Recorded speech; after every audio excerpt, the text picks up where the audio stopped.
Setiap hari kita membuka media sosial dan menerima ratusan informasi, berita, opini, video, dan komentar yang datang silih berganti.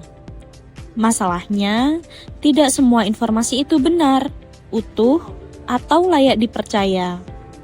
Disinilah literasi media menjadi penting. Nah, sebelum kita melangkah lebih jauh, mari kita pahami terlebih dahulu apa sebenarnya yang dimaksud dengan literasi media.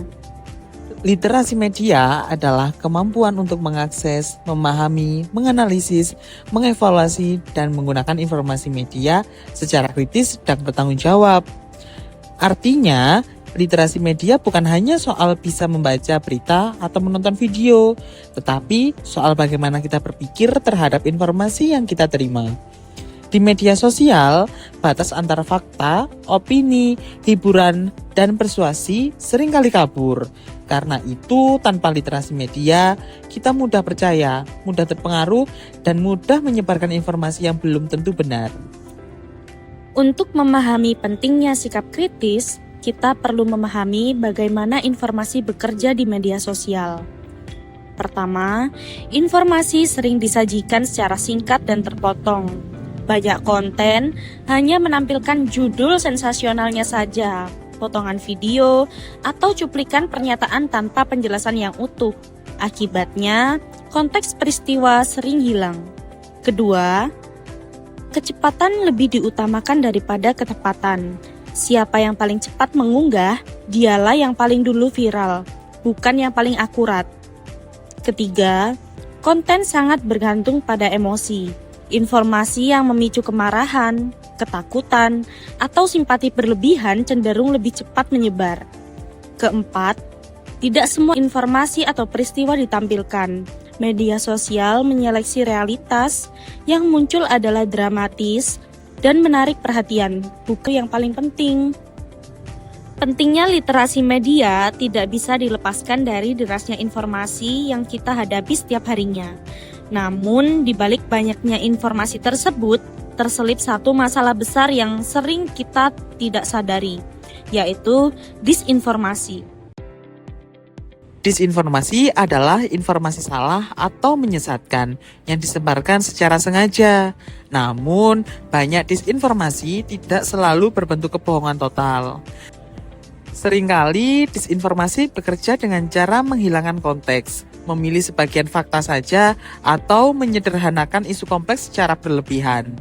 Di media sosial, disinformasi semakin mudah menyebar karena tidak ada proses penyuntingan yang ketat, seperti di media profesional. Lalu, bagaimana strategi kita agar tetap berpikir kritis? Pertama, memeriksa konteks informasi. Jangan menilai informasi hanya dari judul atau potongan video. Tanyakan peristiwa ini terjadi dalam konteks apa yang tidak ditampilkan. Tanpa konteks, informasi dapat menyesatkan meskipun terlihat faktual. Kedua, membedakan fakta dan opini. Fakta adalah informasi yang dapat diverifikasi melalui data atau sumber terpercaya. Opini sendiri adalah penilaian atau sudut pandang pribadi. Di media sosial, opini sering disajikan seolah-olah fakta. Literasi media menuntut kita mampu untuk membedakannya. 3. Mengendalikan reaksi emosional. Jika sebuah konten membuat kita sangat marah, takut, atau terharu, justru disitulah kita harus berhati-hati. Konten emosional sering dibuat untuk menarik perhatian, bukan untuk memberikan pemahaman yang utuh. Keempat, menilai sumber dan kepentingan. Perhatikan siapa yang membuat konten tersebut. Apakah akun resmi, akun anonim, atau influencer? Setiap pembuat konten memiliki kepentingan, seperti popularitas, keuntungan ekonomi, atau agenda tertentu. 5. Membandingkan berbagai sumber. Jangan bergantung pada satu unggahan atau satu akun. Bandingkan informasi dari berbagai sumber untuk mendapatkan gambaran yang lebih objektif dan seimbang.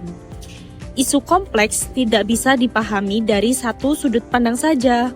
Dari penjelasan tersebut, kita bisa melihat bahwa literasi media bukan sekadar pengetahuan, melainkan keterampilan yang harus dilatih. Lalu, apa poin penting yang bisa kita simpulkan dari seluruh pembahasan ini? Di media sosial, kita bukan hanya konsumen informasi, tetapi juga produsen dan penyebar informasi. Apa yang kita bagikan bisa mempengaruhi cara orang lain berpikir dan bersikap. Literasi media berarti memiliki rasa tanggung jawab moral dan intelektual atas setiap informasi yang kita sebarkan. Menjadi pengguna media yang cerdas di tengah arus informasi yang cepat, emosional, dan seringkali menyesatkan, sikap kritis adalah perlindungan utama kita. Literasi media membantu kita memahami bahwa tidak semua informasi layak dipercaya dan tidak semua yang viral itu benar. Dengan berpikir kritis, kita dapat menjadi pengguna media sosial yang cerdas, reflektif, dan bertanggung jawab.